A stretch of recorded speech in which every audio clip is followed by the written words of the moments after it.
E.T.N. E.T.N. Movies, games, oh, and boobs. Hey guys, welcome to Entertainment Talk Nation. This is Rob, and this one we're going to do my review for Diablo, the expansion Reaper of Souls.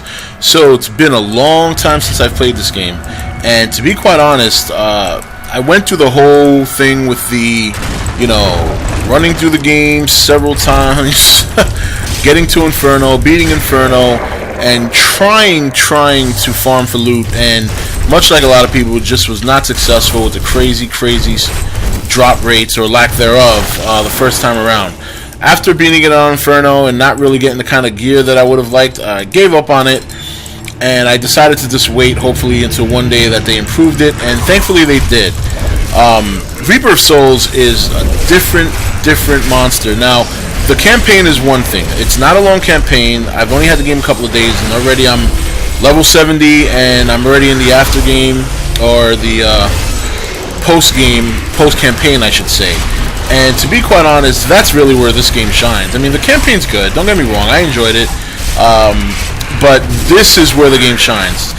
You get these adventure modes in the post-game that you can go on to different areas of different acts, fight different mobs, different bosses, and you get these great opportunities to get some great items.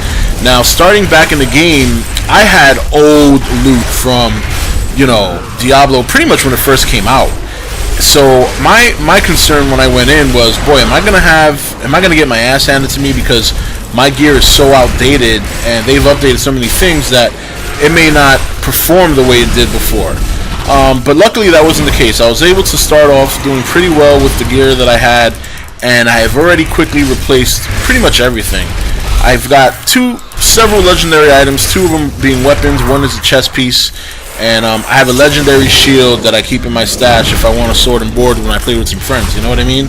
That way they can do all the damage, I'll just keep all the mobs busy.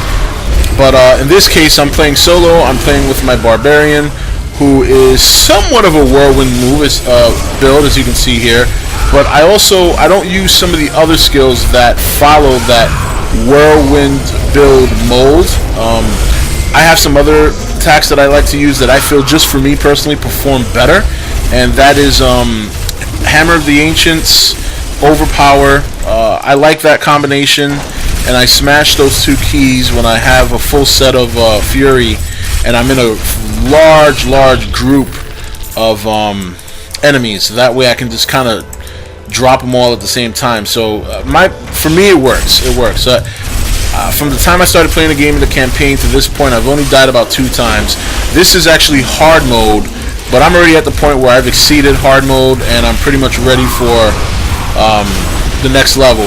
As you can see here, I'm just doing insane damage. Not the kind of damage that you probably see some other people doing. Again, I've only just been playing a couple of days, so probably another week or 2 before I get some really good gear that's going to allow me to really start kicking out some crazy numbers. But it's been a lot of fun. Now, the Paragon levels have changed a lot. Now, the good thing is, once you hit level 70, it's not over. You start to get Paragon levels, and these levels allow you to continue to build your character and continue to select certain attributes to enhance. And it's really cool. There's 4 categories. Each category has pretty much 4 different attributes to increase. And the only bad thing I think, and a lot of people not too crazy about, is the round robin. What'll happen is every time you gain a Paragon level, they will select which category you're going to upgrade, and you get to select which attribute. So that's the only bad thing, but even that's not a big deal. Now, in terms of the loot drops, it is significantly changed. I mean, you're pretty much guaranteed to get a yellow from almost anything. And the good thing is that it's balanced. As crazy as it may sound, even though you're getting a lot of yellows, it's balanced because the items are good, but it really makes you decide what you want to keep, because what happens is you'll get an item that may enhance a certain attribute but might lose somewhere else. So you got to be really selective as to which item you choose, making sure you choose the right one for your build and your style of playing. So I like that. Legendaries, they're not overdone. You do get them, but you don't get them in overabundance. I put a lot of hours in for the short time that I've been playing it, so to get only 3 or 4 legendaries It's not a lot, and they're for a different tier. You know, they're good for what I'm doing now, but once I get to, like, you know, the master level and beyond, obviously those legendaries are gonna have to go. So, but as of right now, I mean, I'm having such a good time playing it. The loot is a lot better. It makes it worth continuing on these adventures, and there's so many different adventures.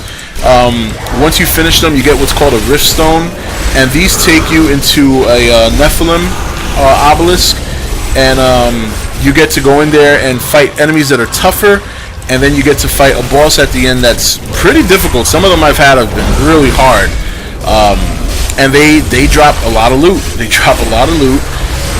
Sometimes they drop legendaries. I think at higher levels, at higher difficulties, they're almost certainly guaranteed to drop a legendary. So, and as you can see here, I just beat her, and 3 rares. You know what I mean? So, and that's what you can expect, you know. And when you look at them, you'll see that, you know, sometimes you'll get one that's like, that's not for me, or sometimes you'll get one that's not your class. But overall, you know, you get some good loot.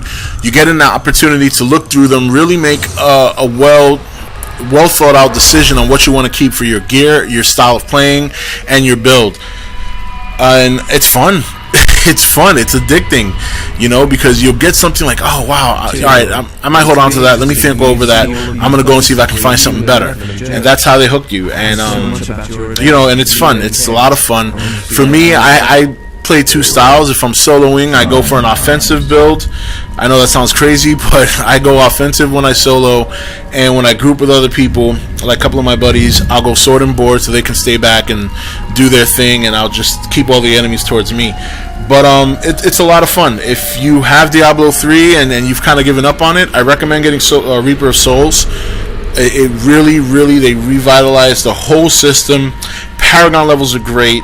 The loot drops are very fair, sometimes even generous, but it's not over. They don't overdo it. They provide you with the kind of loot that makes you have to think, and you have to make the right decision to keep what's going to work for you and basically salvage what's not. You know, you always want to salvage your items because there's a lot of crafting involved as well.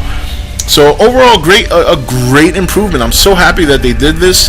I'm so happy to be back playing this game and seeing all this loot dropping and continuing to build my character. I look forward to continuing. So anyway, guys, that's it for this video. This is Rob signing off for E.T.N, where we don't do news, we just talk entertainment. Take it easy. And I'm going to keep playing Diablo. Alright, guys, take it easy.